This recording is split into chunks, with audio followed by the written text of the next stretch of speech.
Hoy por hoy Miranda. José Ángel García. Señoras y caballeros, hoy no vamos a hablar precisamente de libros, aunque llega el tiempo para la Fundación Cantera Burgos. Hoy me inclino por otra experiencia.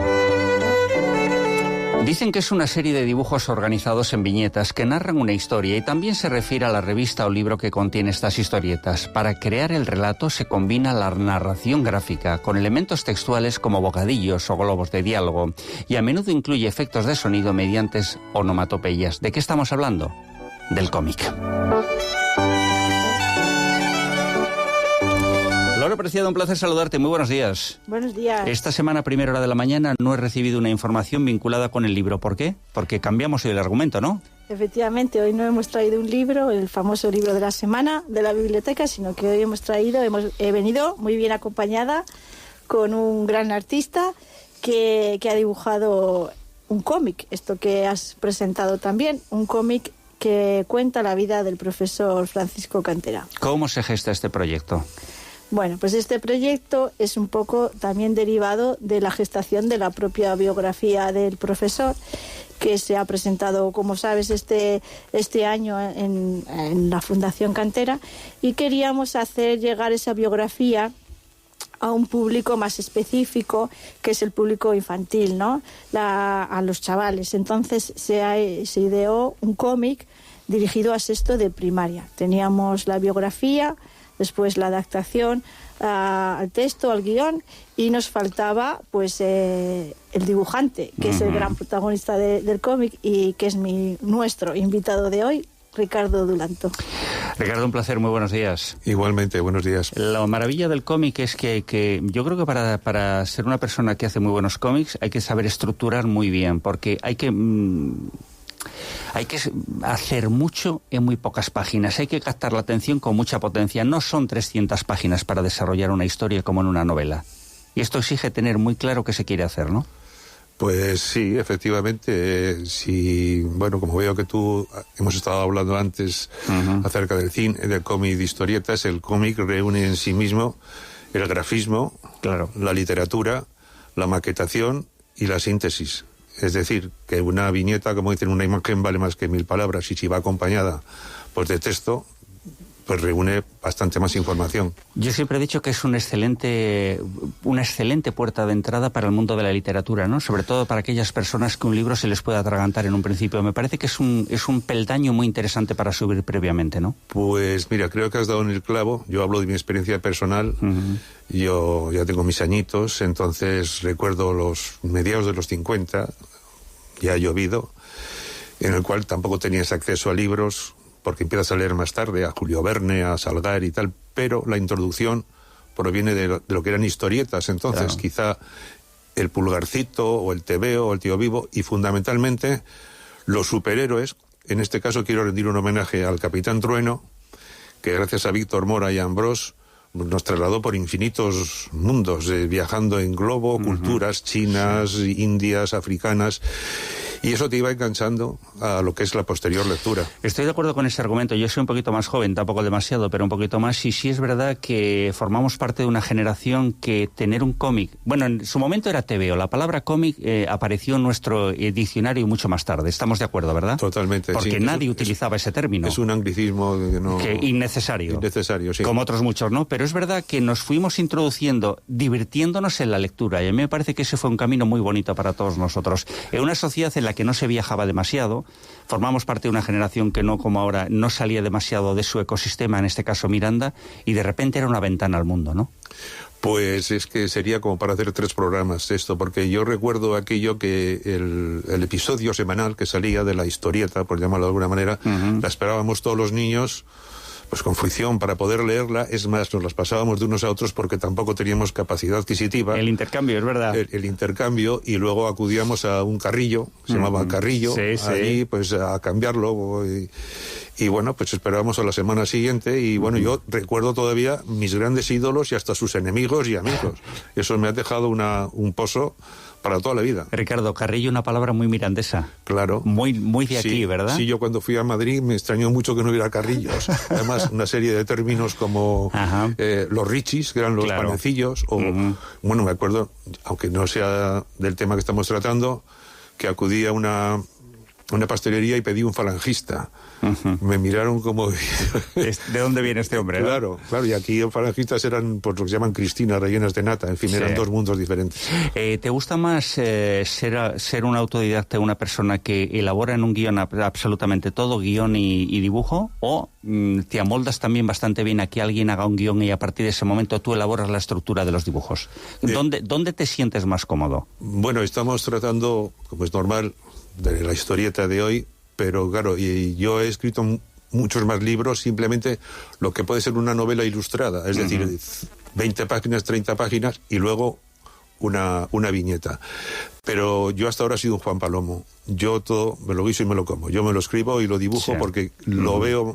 Ha sido la primera vez que me he ceñido a un guión externo a mí. ¿Y te has encontrado incómodo? Bueno, por lo menos igual diferente, incómodo, ¿no? Porque venía muy bien descrito cada viñeta, sobre todo con exteriores de Miranda, que era lo que fundamentalmente podía atraer más a la gente, ¿no? Que el personaje, en este caso don Francisco Cantera, se encontrase ubicado precisamente en su ciudad. Luego, el primer gran objetivo, Laura, era concentrar en 18 páginas toda la historia de un profesor y sobre todo hacerla atractiva a los más jóvenes, porque el objetivo fundamental de esta iniciativa es vamos a hacer un juego de palabras, el objetivo es hacer cantera también, ¿no? Entre los más jóvenes de la ciudad. Entonces el objetivo era resumir una biografía de un maravilloso libro que tú publicaste y presentaste no hace demasiado tiempo en Miranda, reducir 200 páginas a 18 folios con textos muy estructurados, muy concretos y que en muy pocas palabras diga mucho, ¿no? Efectivamente, la vida del profesor Cantera es muy larga en cuanto a su vida profesional, muy importante, con muchos hitos. Esto es muy resumido, pero son los hitos más importantes y sobre todo toda su vinculación a Miranda. Entonces, el storyboard, que ya sé que nos gustan los anglicismos, pero bueno, el guión de este no es que no nos cómic... No es que no nos gusten, Laura, pero yo siempre digo que si existe la misma palabra en castellano, ¿verdad, claro, Ricardo? Bueno, pues digamos que pues el para guión... eso está el idioma. Para eso está el idioma. Aunque últimamente está bastante maltratado. Sí, y cada vez más. Existe el guión, que es la base del cómic, en la que va contando pues que Francisco Cantera nace en Miranda, en un determinado lugar, y de ahí el cómic comienza con un niño sefardí que descubre al profesor Cantera y se lo cuenta al público al que va dirigido el cómic. Claro, porque hace falta un elemento de enganche, eso es fundamental en cualquier historieta, Ricardo. Claro. Es el hilo conductor que va pasando páginas y va contando pues distintos episodios de la vida de Cantera, sobre todo aquellos que se vinculan con la ciudad. Por eso está descrito pues su lugar de nacimiento, la iglesia en la que se le bautiza, aparece el ayuntamiento, aparece su colegio Sagrados Corazones, todos esos dibujos que ha hecho Ricardo y que cualquiera que vea el cómic identifica sin leer el texto. Pues fijaros, esa parte, bueno, yo he tenido la posibilidad de leerlo tranquilamente este fin de semana, ¿no? Y además con musiquita de fondo he pasado un rato absolutamente extraordinario. No sé si os pasa lo mismo que a mí. Yo sí estoy delante de la televisión, que lo estoy muy pocas veces, y veo un reportaje en un sitio en el que he estado, lo valoro especialmente. Entonces, cuando he leído el cómic y he identificado sitios de Miranda, la palabra es que te reconforta mucho, Ricardo, porque son espacios tan emblemáticos que conocemos tan bien todos y dices, tu mente dice, ahí he estado yo. Ahí he estado, ¿no? Eso es. Sí, bueno, he procurado, por otra parte, también... he tenido dificultades para hacerlo, te voy a decir la parte técnica, porque, claro, para dibujar hace falta cartulina en la cual el lapicero y la tinta de rotulador corra. Sí. Pero la acuarela no la puedes dar, porque el agua es libre, y entonces he tenido que dibujar sobre papel de acuarela, con lo cual es un papel rugoso y se dibuja francamente mal, pero el color gana. ¿Qué he procurado con el color? Darle un cierto aspecto antiguo, y si ves en el cómic tiende hacia unos colores pardos, sepias y tal, que son como más entrañables, más de recuerdo. que si le pongo mucho floripondio. Y has pensado también mucho, es decir, porque a lo mejor yo tengo aquí un cómic tuyo sobre la mano. Historieta, en la mano, una historieta, efectivamente. Muy bien esa rectificación, y además el tirón de orejas público lo acepto. Sí. Pero probablemente estoy ante un texto vinculado con los adultos. Esto viene a colación. Cuando eliges el colorido, la forma del dibujo, ¿tú estás pensando en que va pensado o está articulado para chavales de una determinada edad? Porque el color visualmente es más atractivo, seamos sinceros, ¿no? Bueno, en este caso, en el último trabajo que he hecho, se producía una doble vertiente, que iba dirigido a niños, con lo cual el niño es el protagonista y tiene una cara muy infantil. Y por otro lado, que la gente mayor reconozca, pues por ejemplo, hay una viñeta del puente con la famosa casa de los chachis que ha desaparecido, con un color tirando más al sepia antiguo a los años del profesor. Entonces ahí se produce una dualidad. Pero generalmente cuando dibujo o escribo no pienso en nadie, aunque parezca que soy egocéntrico, pienso en mí, en lo que me gusta a mí. Y si les gusta a los demás, pues un valor añadido. Bueno, también es verdad que si lo que haces no te gusta a ti en principio, tenemos un problema, ¿no? No, pero podría, como si decimos, prostituirme y decir, me han encargado cantidad de cosas y digo, no, porque no me interesa, ¿no? Sí, pero otra cosa importante, cuando ves el cómic, hablábamos antes de... Historieta. La historieta. Si es por dar la razón a Laura, es por dar la razón a Laura de los anglicismos, que se vea, aunque no está en Inglaterra en mi vida, que se note, hombre. Decía, cuando trabajamos estas historias y en los dibujos se observa una cosa muy interesante. No utilizas solo una técnica. No has utilizado, por ejemplo, solo la acuarela, que podía ser todo el cómic con acuarela. No lo has utilizado. Pues. ¿Por qué? ¿Utilizas acuarela? ¿Utilizas dibujo? Vamos a ver, la acuarela la he usado en este caso porque al ser un medio transparente con el agua, no me va a tapar la tinta. La tinta. Claro, si empleo témpera o empleo acrílico y tal, el dibujo se me va, con lo cual tendría que volver a dibujar encima y eso sería un pastiche horrible. Oh, claro. Entonces, bueno, esto es un método absolutamente casero. Esto no se lleva ya. La gente lo hace con ordenadores y tal. Y pero bueno, pero ahí es donde está la esencia de este trabajo, ¿no? Esto es como unas patatas con chorizo hechas al blue. Sí, sí. Y para gente de casa, ¿no? Para gente de casa, claro. Bueno, ¿te preocupa la opinión que pueda tener la gente de tu trabajo? Yo siempre digo lo mismo. Laura en su momento publicó un libro, ¿no? Sí. Y yo siempre que entrevisto a alguien que ha escrito un libro, soy aburrido, pero hago la misma pregunta. Es decir, tú en el momento que escribes un libro y está en una librería o está a disposición del público, ese libro ya no es tuyo. No. Ese libro ya es de la persona que lo ha adquirido y lo interpretará a su manera. ¿Esa parte te preocupa? Es decir, ¿qué pueda pensar la gente del trabajo? Voy a hacer un inciso. Es que yo no lo llevo a librerías. Entonces, yo lo tengo. Sí. Hay personas a las que se lo doy, a otras que no. Ajá. Y no me preocupa. Mira, te voy a poner un ejemplo que me dijo de un grupito, de un gran grupo musical de Miranda, que uno de ellos falleció. Pero bueno. Y me decía, mira, siempre que estamos tocando, con que haya 2 o 3 personas que están siguiendo lo que estoy tocando, me merece la pena tocar. Y a mí, si hay algunas personas, que por supuesto las hay, que lo leen y lo han pasado bien, me merece la pena. Ya está, ¿no? Sí. Porque, a ver, cuando das la razón a todo el mundo y publicas para todo, ya no estás escribiendo ni eres tú, eres un comerciante, con todos los respetos de los comerciantes. En eso estoy totalmente de acuerdo y subrayo, ¿no? Es decir, tú tienes que ser la primera persona que esté orgullosa de aquel producto que finalmente has desarrollado, ¿no? Yo fundamentalmente sé que lo que escribo no le llega a todo el mundo porque entro en el surrealismo y en la parodia total, en el esperpento. Yo he bebido de las fuentes de la Codorniz, de Tono, de Miura, de Venceslao Fernández Flores, de toda esa gente. Hombre, has disparado alto, permíteme que te diga, ¿eh? He bebido, digo. No, pero que has disparado alto buscando ese tipo de artistas. Bueno, es que, son grandes, no lo has buscado, has crecido con ellos. Grandes de su generación, ¿eh? Claro, pero tenían un humor... Mira, te cuento te narro una estupidez, si quieres. Venga. Dice, hay que ver cómo se parece usted a don Vicente. Dice, no me diga más, es que soy don Vicente. Dice, pues mucho más a mi favor. Claro. Pues claro, pues eso, claro, la gente dice, ¿y esto qué quiere decir? No hay que explicarlo. Sí, pero es que eso tiene muchísimo mérito. Yo siempre digo lo mismo. En el momento en el que trabajaron y desarrollaron su actividad estos humoristas, hay que reconocer que España era esa, ¿eh?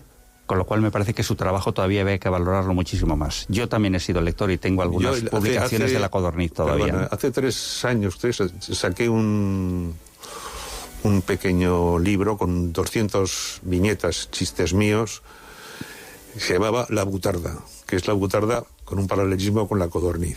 Uh-huh. Y entonces, pues, todo transcurre por una serie de viñetas políticamente incorrectas, pero con un humor que, pues, para mí, que mucha gente no lo pillaba. Por ejemplo, dice, ¿tú eres religioso? Y dice, pues no, he llegado mucho más allá, yo soy Mateo. Entonces la gente dice, no lo entiendo. Pues bueno. Lo que pasa es que los que hacéis historietas, ahora lo he dicho bien, ¿no? Hombre, ahora lo he dicho enhorabuena. Bien. A la tercera, ¿eh? Sí. A la tercera. Es que los periodistas nos cuesta somos de cabeza. Que conozco muchos y son... Los que hacéis historietas, yo creo que tenéis una ventaja respecto al resto del público, es decir, el humor os permite llegar un poquito más allá. Es decir, de lo que a lo mejor no te atreverías en un texto muy explícito en un libro de literatura. El humor permite eso, ¿no? Pero mira, el humor es localista y es temporal. Entonces lo que te puede hacer gracia o te podía hacer gracia hace 20 o 30 años, uh-huh, ya no, se ha pasado de moda. Entonces, como a mí lo político, que es lo que se lleva en los diarios, todo esto no me interesa, este humor pretendidamente inteligente, uh-huh, va cayendo, porque va acorde con la sociedad no se ríe. ¿No te has dado cuenta que es una sociedad manejada? Vivimos en una sociedad muy tristona, sí. Sí, uh-huh, una sociedad polarizada, entonces burda y encima con mucho cuidado, porque hay colectivos y cantidad de cosas que no se capta lo que es la esencia de un chiste, que no te metes con un colectivo que es un chiste, algo que no hace daño, pero hace poco hoy en día te llevan a juicio por... Sí, por cualquier cosa. Pues sí, por decir que la tortilla de patata estaba mala. Bueno, hace poco tenía la posibilidad, yo soy de los raros que ve de vez en cuando algún reportaje de La 2.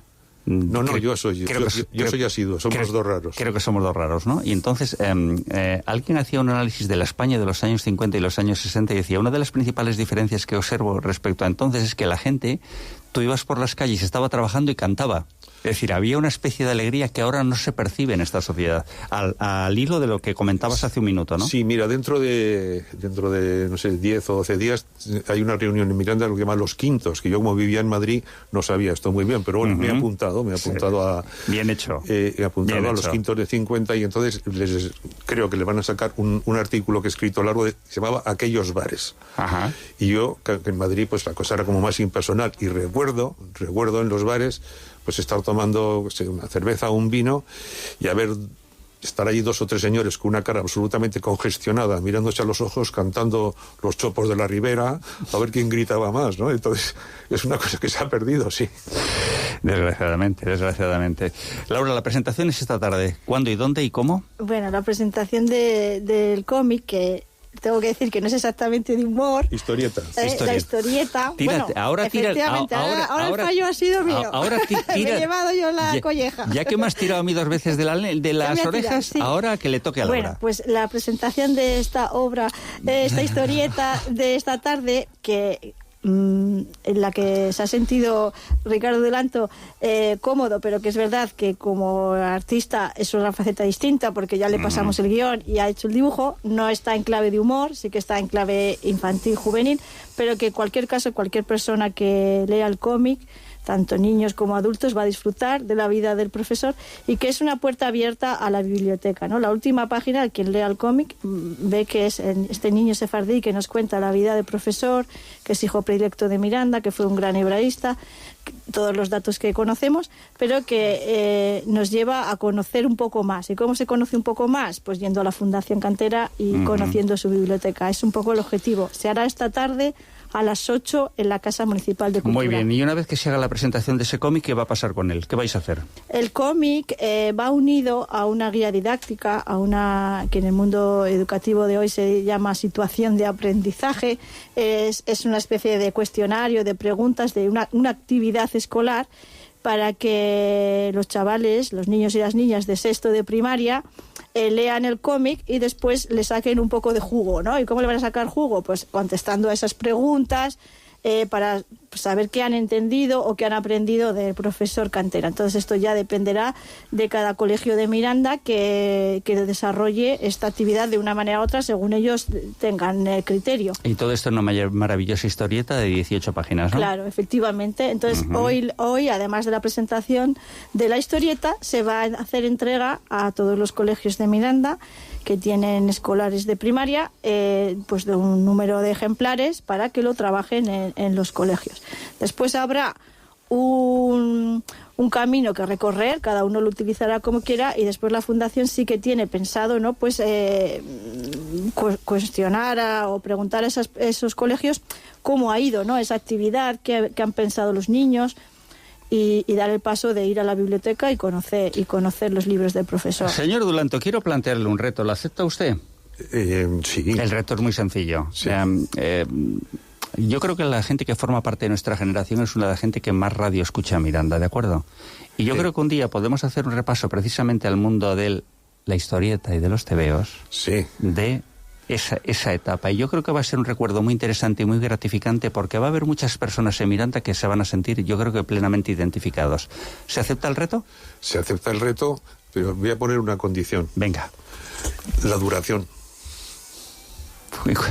La duración no es que sea una condición, es que es un tema tan amplio, que habría que circunscribirlo a cierta época, porque es que la historieta ha cumplido muchas funciones, depende de qué décadas. Vale. Desde estar en el apogeo con Editorial Bruguera al declive absoluto actual. Bueno, pues podemos hacer 2 o 3 programas. Bueno, de todas maneras, podemos hacer 2 o 3 programas espaciados en el tiempo. Sí, lo que puedes hacer es lo que te dé la gana, que para eso eres tú el que manda. Sí. Soy el director de Hoy por Hoy, comando en plaza, ¿eh? Claro. Pero todavía no me he hecho tarjetas de visita con el cargo, es mi problema. Enhorabuena por la iniciativa. Laura, gracias como siempre, y el próximo martes volvemos a nuestra rutina habitual, ¿no? Efectivamente, que estén los martes, y gracias públicamente, se las doy, aunque se las hemos dado muchas veces a Ricardo por aceptar el reto. Menos mal que no se me ve, porque me estoy poniendo colorado. Y de forma altruista haber hecho este trabajo tan bonito para la Fundación Cantera. Gracias a vosotros por haber pensado. Bueno, de momento ha conseguido que tú y yo tengamos como tabú un término, que ya no lo voy a repetir. Ya no vamos a volver a decir cómic, Yo esta tarde, cuando haga la presentación, pues me voy a sentir mal, ¿eh? Otra cosa que se emplea mucho es lo del spoiler. Antes se decía que era el que revienta películas, el cuenta bien, pero ahora es el spoiler. En un país en el que hablamos fatal inglés, pero los anglicismos los utilizamos, divinamente. Hablamos muy mal inglés y castellano. Exactamente, que tenemos la peculiaridad de dar patadas al castellano continuamente. Señores, le hemos dado a la lengua los 3 exactamente durante 22 minutos y hay más cosas de las que hablar en la radio. Dejamos paso. Que sepan ustedes que ha sido un enorme placer y disfrutaré de la lectura de esta historieta maravillosamente. Gracias a los dos. A ti. Gracias.